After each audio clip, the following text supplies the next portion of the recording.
Hello friends, स्वागत है एक बार फिर से आप सभी का कॉन्सेप्ट क्लासेस में। दोस्तों, आज के इस लेक्चर में हम सीखेंगे क्लास 10th ज्योमेट्री का एक्सरसाइज 3.1। ठीक है, चैप्टर है हमारा सर्कल में एक्सरसाइज 3.1 सीखेंगे। लेकिन इससे पहले वाली वीडियो में हमने कुछ थ्योरम सीखे थे, वो था एक्सरसाइज 3.1 के क्वेश्चंस को सॉल्व करने के लिए। वो थ्योरम्स क्या थे, चलो एक बार अच्छे से रिकॉल कर लेते हैं बहुत ही कम टाइम में। देखो, पहले थ्योरम हमने पढ़ा था टेंजेंट थ्योरम। पहला थ्योरम था टेंजेंट थ्योरम। टेंजेंट थ्योरम क्या बताता था हमें, देखो अगर ये एक सर्कल है, सर्कल को एक लाइन ऐसे एक्सटर्नली सिर्फ एक पॉइंट पर टच करके जा रही है, तो ये लाइन क्या है, ये लाइन टेंजेंट है। ठीक है, अगर ये लाइन टेंजेंट है और उसके बाद सर्कल के सेंटर से एक रेडियस ड्रॉ किया जहां पर ये टेंजेंट सर्कल को टच कर रही है, वहीं पर ये रेडियस भी सर्कल को टच कर रहा है, यानी कि रेडियस और टेंजेंट एक दूसरे को टच कर रहे हैं। तो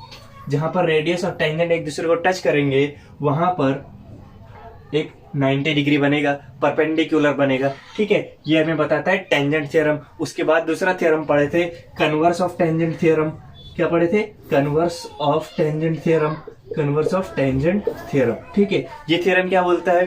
ये थ्योरम बताता है कि अगर एक सर्कल है, ठीक है, सर्कल के ऊपर एक लाइन पास हो रही है जो कि सर्कल को सिर्फ एक पॉइंट पर टच कर रही है, और सर्कल का रेडियस इस लाइन पे परपेंडिकुलर बना रहा है, तो ये लाइन टेंजेंट हो जाती है। ठीक है, क्या बोला? एक सर्कल है, सर्कल को एक पॉइंट पर टच करते हुए एक लाइन पास हो रही है, और उसी सर्कल का रेडियस उस लाइन को जहां टच कर रहा है वहां पर परपेंडिकुलर बना दे रहा है, तो ये लाइन टेंजेंट कहलाती है। ठीक है, ये होता है हमारा converse of tangent theorem. Converse of tangent theorem. ठीक है, tangent theorem, converse of tangent theorem समझ में आया। अब उसके बाद हमारा तीसरा थ्योरम था tangent segment theorem. Tangent segment theorem. Tangent segment theorem क्या बोलता था? देखो, एक सर्कल है, सर्कल के किसी एक्सटर्नल पॉइंट से हमें इस सर्कल को दो टेंजेंट्स बनानी है। ठीक है, मान लीजिए कि यहां पर एक पॉइंट पर टच कर रहा है और ये यहां पर एक पॉइंट पर टच कर रहा है, तो इसको नाम ले लो O, A और ये B।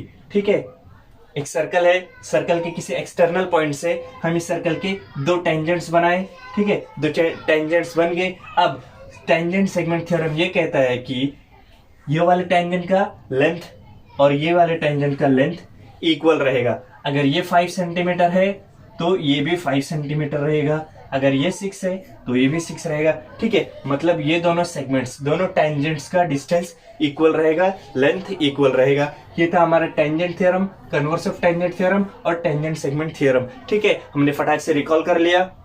अब चलो शुरू करते हैं 3.1 का क्वेश्चन नंबर 1। क्वेश्चन नंबर 1 दिया है, in the adjoining figure the radius of a circle with centre C is 6 centimetre, line AB is a tangent at A, answer the following question. क्या बोला है? इस फिगर में हमें सेंटर दिया हुआ है C। ठीक है, एक सर्कल है, सर्कल का सेंटर है C और सेंटर से एक रेडियस निकलेगी, तो ये रेडियस कितना है? रेडियस है 6 सेंटीमीटर। ओके, अब क्या बोला है कि line AB is a tangent at A। Line AB जो है, ये वाली लाइन पॉइंट A पे सर्कल को टच कर रही है। ठीक है, तो ये क्या है? एक टेंजेंट है। ओके, अब उसके बाद हमें क्या बोला? Answer the following questions. नीचे कुछ क्वेश्चंस दिए, उनके आंसर बताओ। ठीक है, पहला क्वेश्चन है, what is the measurement of angle CAB Y? हमें रीजन भी बताना है। क्या बोला? एंगल CAB, ये वाला एंगल कितना रहेगा ये बताओ, और उसका रीजन भी बताओ। तो देखो, ये एक टेंजेंट है, line AB is a tangent और CA एक रेडियस है। रेडियस इस लाइन पे, टेंजेंट पे परपेंडिकुलर बनाती है। क्या बनाती है? परपेंडिकुलर। तो परपेंडिकुलर बनाती है मतलब क्या रहेगा? 90 डिग्री रहेगा। तो एंगल CAB क्या रहेगा? एंगल CAB फाइंड करना है हमें। लिखेंगे एंगल CAB इज 90 डिग्री। क्यों 90 डिग्री आया? लिखेंगे reason, by tangent theorem. Tangent theorem. Okay, tangent theorem हमें यही बताता है ना कि एक लाइन है, सर्कल को एक पॉइंट पर टच कर रहे हैं तो वो टेंजेंट है, और रेडियस उस टेंजेंट पे जहां पॉइंट ऑफ कांटेक्ट रहता है उनका, वहां पर क्या बनाती है, 90 डिग्री बनाती है, परपेंडिकुलर बनाती है। तो क्वेश्चन नंबर 1 हो गया सॉल्व। क्वेश्चन नंबर 2 देखो क्या दिया हुआ है, what is the distance of point C from line A B why. अब क्या बोला, पॉइंट सी का डिस्टेंस क्या है लाइन ए बी से, मतलब लाइन ए बी यहाँ है, पॉइंट सी यहाँ है, ठीक है। सी का ए बी से डिस्टेंस कितना है, ये कितनी दूरी पे है, ठीक है। तो ये कितनी दूरी पे है, ये तो रेडियस है, ठीक है। रेडियस कितनी दूरी पे है, तो हम क्या लिखेंगे, distance of point C from line A B, है ना, यही फाइंड करना है हमें। तो ये क्या है, ये है रेडियस का डिस्टेंस, है ना, रेडियस का डिस्टेंस, क्योंकि कहीं के भी डिस्टेंस, किसी के भी बीच का डिस्टेंस, यानी कि यहाँ पर हम देखेंगे पॉइंट सी और लाइन ए बी का डिस्टेंस, डिस्टेंस एक स्ट्रेट लाइन होता है। तो एक स्ट्रेट लाइन क्या है, हमारा रेडियस है, तो क्या रहेगा, रेडियस। और रेडियस कितना दिया हुआ हमें, रेडियस दिया हुआ है 6 सेंटीमीटर। ओके, तो ये हमारा आंसर, बहुत ही सिंपल है। अब करते हैं आगे का क्वेश्चन, क्या दिया हुआ है देखो, distance A B equals to 6 centimetre, find distance B C.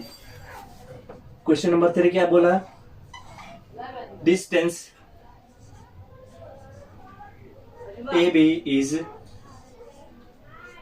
6 centimetre, क्या फाइंड करने का है, फाइंड करो distance CB। Okay, distance CB find करो। कैसे करेंगे, देखो डिस्टेंस AB कितना है 6 सेंटीमीटर और डिस्टेंस CA कितना है, ये भी 6 सेंटीमीटर है क्योंकि ये रेडियस है। तो अगर हम देखें तो ये ट्राइंगल बन रहा है 90 डिग्री का, है ना। तो लिखेंगे सबसे पहले कि डिस्टेंस नहीं लिखेंगे, डायरेक्ट लिखते हैं हम कि CA इक्वल्स टू AB, है ना। CA और AB इक्वल है, दोनों कितना है, दोनों 6 सेंटीमीटर है। तो अगर हम देखें देयरफॉर ट्राइंगल CAB क्या बन रहा है, एक 90 डिग्री का आइसोसेलेस ट्राइंगल बन रहा है ना, is a right angled isosceles triangle. Okay, देखो ट्राइंगल CAB ये क्या है, 90 डिग्री बना रहा है, यानी कि वो एक राइट एंगल ट्राइंगल है। और CA और AB दो साइड इक्वल भी हैं, यानी कि आइसोसेलेस ट्राइंगल भी है। तो हमने लिखा triangle CAB is a right angle, वो राइट एंगल का भी ट्राइंगल है और आइसोसेलेस ट्राइंगल भी है। आइसोसेलेस मतलब क्या, जिसके दो साइड, एक ट्राइंगल जिसके दो साइड इक्वल होते हैं वो होता है आइसोसेलेस ट्राइंगल, ठीक है, वही लिखा। अब CA और AB हमें पता है, हमें क्या फाइंड करना है, CB, है ना, हमें CB फाइंड करना है। तो इसमें हम पाइथागोरस थ्योरम अप्लाई करेंगे, लिखेंगे बाय पाइथागोरस थ्योरम, ठीक है, मैं शॉर्ट फॉर्म में लिखता हूं, आप पूरा लिखना। By Pythagoras theorem CA square plus AB square equals to CB square होगा। ओके, CA कितना है 6 सेंटीमीटर, 6 का square, AB 6 square equals to CB का square, 36 plus 36 equals to CB square, 36 plus 36 होगा 72 CB स्क्वायर। 72 को रूट में लिखेंगे तो यहाँ से स्क्वायर गायब होगा, 36 इंटू 2 कर दो। ओके, 72 को हम 36 इंटू 2 भी लिख सकते हैं क्योंकि 36 2 सा 72 होता है। ओके, अब 36 किसका स्क्वायर है, 36 6 का परफेक्ट स्क्वायर है और रूट इसके अंदर रह जाएगा इक्वल्स टू CB। ओके, तो हमारा CB कितना आया, therefore CB is equals to 6 root 2। CB कितना आया 6 रूट 2। ओके, हमने थर्ड क्वेश्चन भी सॉल्व कर लिया। अब लास्ट क्वेश्चन नंबर 4 की ओर देखो, what is measurement of angle ABCY। अब बताओ एंगल ABC यानी कि ये वाला एंगल का मेजरमेंट कितना रहेगा और क्यों ऐसा, ठीक है। इन ट्राइंगल CAB में तीनों एंगल को सम करते हैं।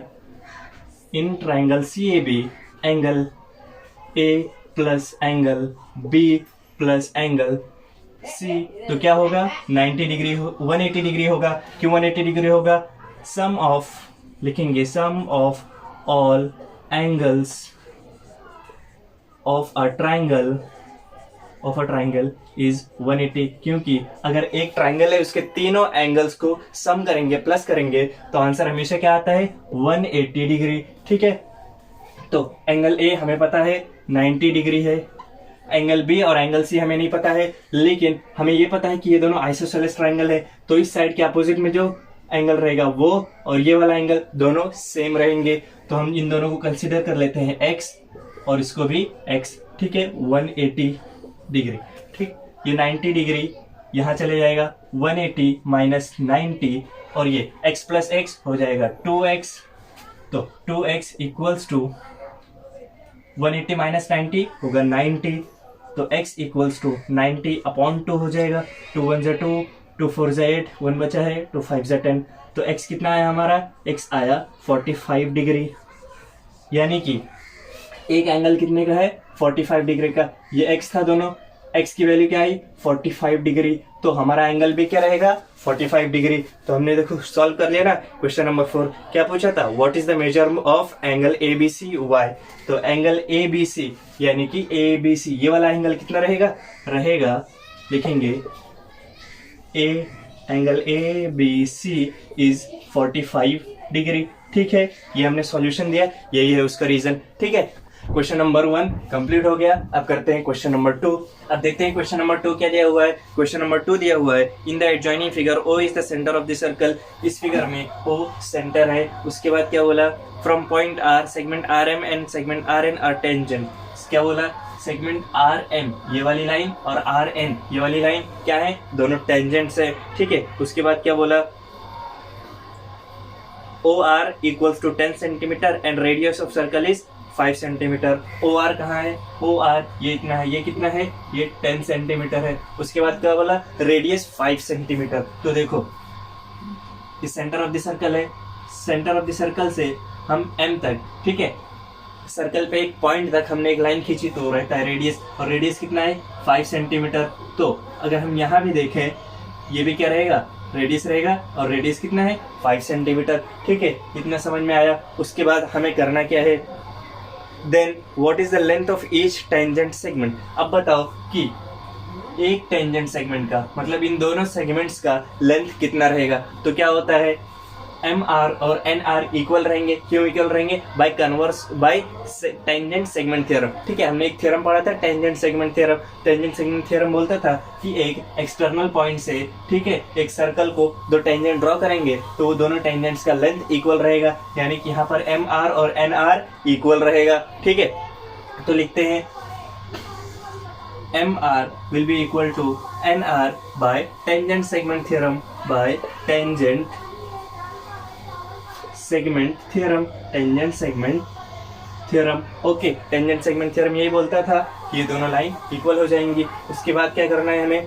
हमें फाइंड करना है कि ये MR और NR कितने हैं, इनकी वैल्यू कितनी है। तो देखो MR एक टेंजेंट है और ये OM एक रेडियस है, तो ये क्या करेगा, यहाँ पर 90 डिग्री बनाएगा, परपेंडिकुलर बनाएगा। उसी तरीके से यहाँ पर भी ON पर भी क्या बनेगा, एक परपेंडिकुलर बनेगा।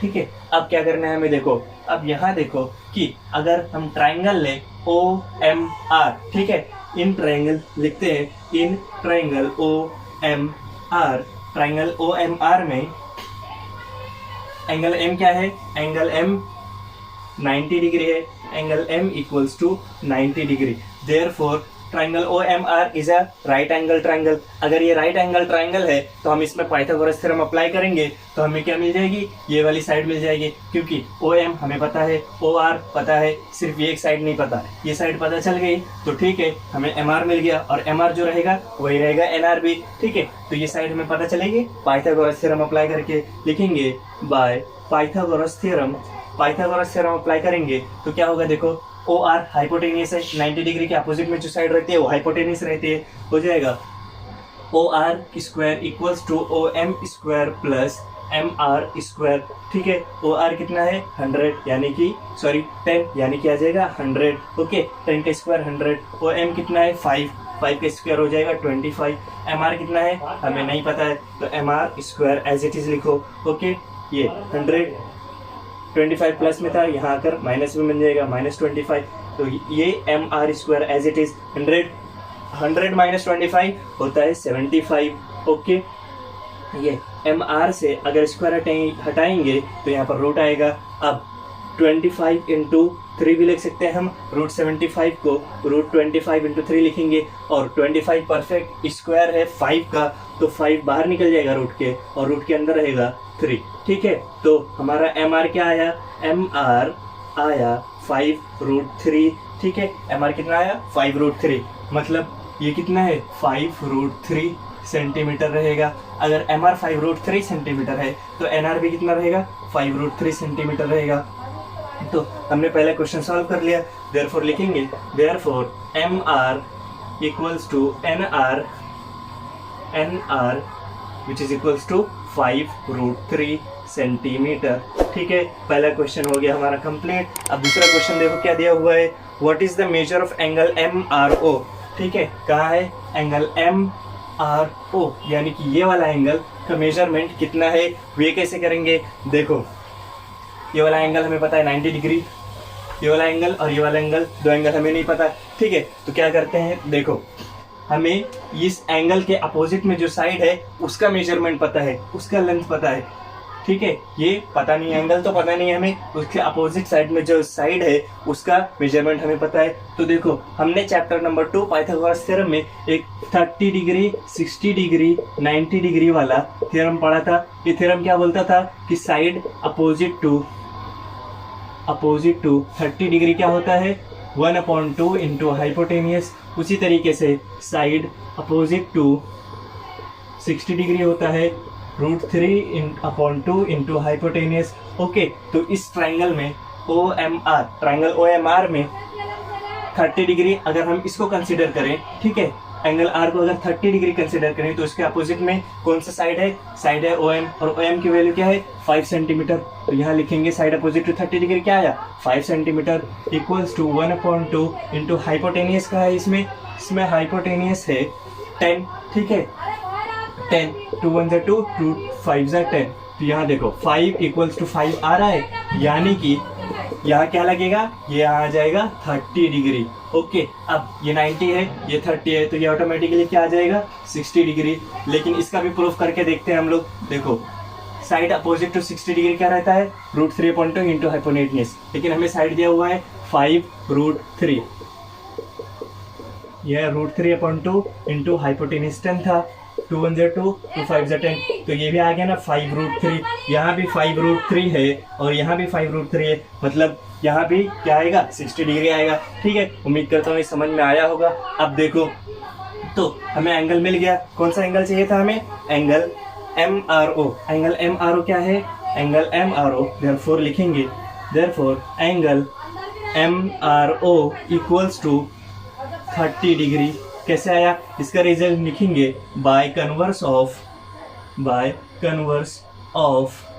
30 डिग्री 60 डिग्री 90 डिग्री थ्योरम। ठीक है, ये है हमारा रीजन। ठीक है, अगर आप चाहें तो ये लिखें, नहीं लिखेंगे तो भी चलेगा, हमें सिर्फ रीजन लिखना है। ओके, अब देखो क्वेश्चन नंबर 2 भी कंप्लीट हुआ। अब करेंगे what is the measure of angle MRN। Angle MRN find करना है, MRN। ठीक है, हमें ये पूरा एंगल फाइंड करना है। तो यहाँ देखो अगर ये 30 डिग्री है तो ये भी 30 डिग्री आएगा। क्यों ऐसा, देखो क्योंकि इसमें एंगल M 90 डिग्री था, इसमें एंगल N 90 डिग्री है। ठीक है, साइड OM 5 था, साइड ON 5 है, ये भी 5√3 ही है।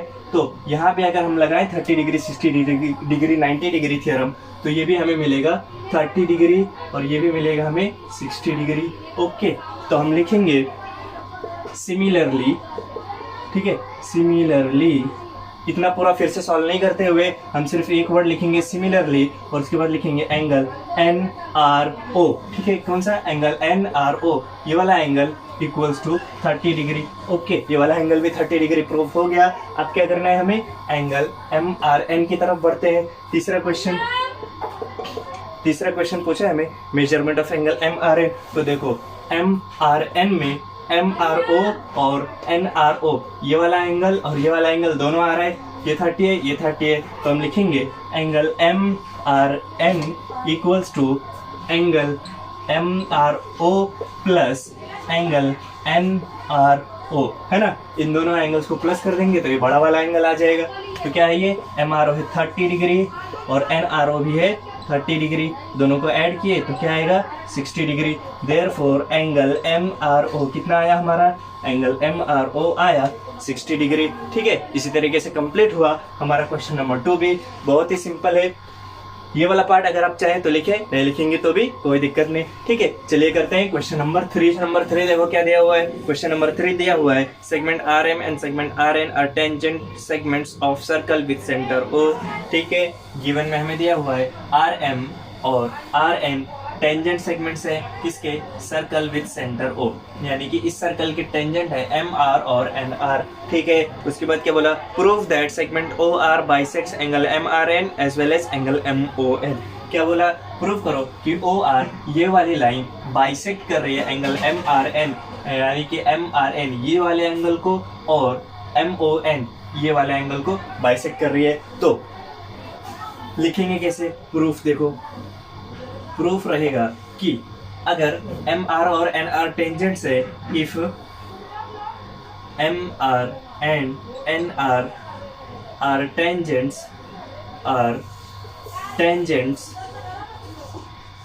देयरफॉर हम लिख सकते हैं कि MR will be equal to NR, MR will be equal to NR। क्यों ऐसा लिखेंगे, टेंजेंट सेगमेंट थ्योरम से। ठीक है, टेंजेंट सेगमेंट थ्योरम तक समझा। उसके बाद क्या करेंगे, देखो उसके बाद ये रेडियस है, ये भी रेडियस है, रेडियस टेंजेंट पे 90 डिग्री बनाएगा, ये भी रेडियस टेंजेंट पे 90 डिग्री बनाएगा। तो हम लिखेंगे एंगल OMR और ONR इक्वल रहेंगे, क्यों, टेंजेंट थ्योरम से 90 डिग्री 90 डिग्री। ठीक है, तो अब लिखते हैं, देखो अगर लिखे इन ट्राइंगल, हम दो ट्राइंगल ले, इन triangle OMR and triangle ONR, इन दोनों ट्राइंगल में देखें तो MR सेगमेंट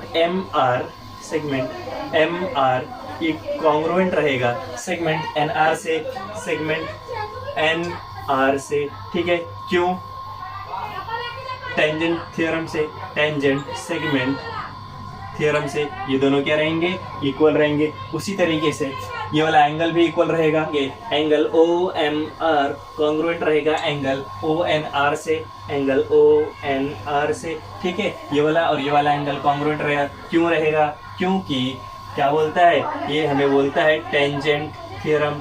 ठीक है, टेंजेंट थ्योरम से ये दोनों एंगल क्या रहेंगे, कॉन्ग्रुएंट। अब एक साइड और एक एंगल कॉन्ग्रुएंट प्रूफ किए, ये वाला साइड भी हमारा क्या रहेगा, ये वाला साइड भी कॉन्ग्रुएंट रहेगा। लिखेंगे OM segment OM will be congruent to segment ON, segment congruent to segment ON। ये क्यों कॉन्ग्रुएंट रहेगा, क्योंकि OM और ON क्या है, रेडियस है, radius of this same circle. तो रीजन आएगा रेडियाई ऑफ सेम सर्कल। ठीक है, मैंने बोला रेडियस लेकिन लिखा रेडियाई क्यों, क्योंकि रेडियस मतलब एक रेडियस, सिर्फ एक रेडियस, रेडियाई मतलब दो या दो से ज्यादा रेडियाई। ठीक है, रेडियस। ठीक है, यहाँ क्या है, रेडियस रेडियाई, ये दोनों क्या है, सिंगुलर और प्लूरल फॉर्म है। रेडियस सिंगुलर फॉर्म है और रेडियाई प्लूरल फॉर्म है। ओके, इसके लिए radii of same circle. Okay, तो अब देखो यहाँ क्या बन रहा है, एक साइड एक एंगल और एक साइड, है ना, साइड एंगल साइड। ठीक है, तो हम क्या बोल सकते हैं, ट्राइंगल OMR और ONR, ट्राइंगल OMR सिमिलर रहेगा ट्राइंगल ONR से। क्यों सिमिलर रहेगा, देखो हमने SAS टेस्ट प्रूव किया ना, SAS टेस्ट से देखो साइड एंगल साइड, यहाँ भी साइड एंगल साइड, है ना, दो साइड लिए और एक एंगल लिया बीच में, तो इस टेस्ट से ये दोनों ट्राइंगल सिमिलर प्रूफ हो गए। अगर ये दोनों ट्राइंगल सिमिलर प्रूफ हो गए तो हम लिख सकते हैं कि एंगल MOR और एंगल NOR, ये वाला एंगल और ये वाला एंगल, क्या बोला, MOR ये वाला एंगल और NOR ये वाला एंगल इक्वल रहेंगे। क्यों इक्वल रहेंगे, corresponding angle of congruent triangles. उसी तरीके से ये वाला एंगल और ये वाला एंगल भी इक्वल हो जाएगा, MRO और NRO इक्वल रहेंगे। क्यों, corresponding angle of congruent triangles. चलो लिखते हैं, लिखेंगे angle MOR congruent to angle NOR और एंगल MRO कॉन्ग्रुएंट रहेगा एंगल NRO से क्योंकि corresponding angle of congruent triangles. ठीक है, ये इसका रीजन है। ठीक है, अगर ये दोनों एंगल इक्वल है और ये दोनों एंगल इक्वल है तो इसका मतलब OR क्या कर रही है, दोनों एंगल को इक्वल पार्ट्स में डिवाइड कर दे रही है। तो हम लिखेंगे देयरफॉर OR क्या कर दे रहा है, OR बाइसेक्ट कर दे रहा है, OR bisects angle MRN and angle MON, angle MRN and angle MON। और यही तो हमें प्रूव करना था कि क्या प्रूव करना है, देखो OR bisects angle MRN as well as MON।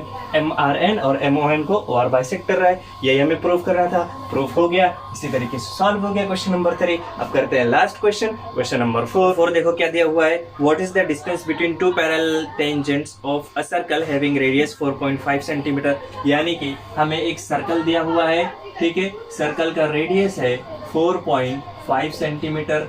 ठीक है, 4.5 सेंटीमीटर। अब बोला है कि इस ट्राइंगल को अगर दो पैरेलल टेंजेंट्स है तो ये इस तरीके से पैरेलल टेंजेंट्स बनेंगे। ठीक है, हम नाम दे देते हैं इसको L और इसको M। ठीक है, तो क्या बोला है, यहाँ भी एक रेडियस बन जाएगा तो ये भी रहेगा 4.5 सेंटीमीटर का। अब देखो हमें L और M के बीच में कितनी डिस्टेंस है ये फाइंड करना है। ठीक है, कैसे करेंगे, देखो अगर ये एक टेंजेंट है और ये रेडियस है तो ये यहाँ पे क्या करेगा, परपेंडिकुलर बनाएगा। यहाँ भी ये क्या करेगा, परपेंडिकुलर बनाएगा। ठीक है, तो हम लिखेंगे, सबसे पहले लिखते हैं जो हमने लिख किया। ठीक है, जो हमने फिगर बनाया, तो लिखेंगे L and M are parallel tangents. L और M क्या रहेंगे, पैरेलल टेंजेंट्स रहेंगे, tangents of circle with centre. मैं इसके सेंटर ले लेता हूँ O, यहाँ लिखूंगा विथ सेंटर O। क्या बोला, L और M पैरेलल टेंजेंट्स है किसके, सर्कल के जिसका सेंटर O है। मतलब इस सर्कल के ये दोनों क्या है, पैरेलल टेंजेंट्स है। उसके बाद क्या बोला मैंने, यहाँ पर और यहाँ पर 90 डिग्री बनाएगा। तो लाइन, सॉरी, ये पॉइंट को ले लो A, ये पॉइंट को ले लो B। अब क्या होगा, अब होगा ये कि OB क्या रहेगा, OB परपेंडिकुलर रहेगा लाइन M पे, परपेंडिकुलर टू लाइन M। और उसी तरीके से OA परपेंडिकुलर रहेगा, परपेंडिकुलर टू लाइन L, है ना, इस वाले लाइन से लाइन L पे। ओके, अब देखो यहाँ पर और यहाँ पर दोनों परपेंडिकुलर बना रहे हैं और हमारे पास एक स्टेटमेंट है, परपेंडिकुलर ड्रॉन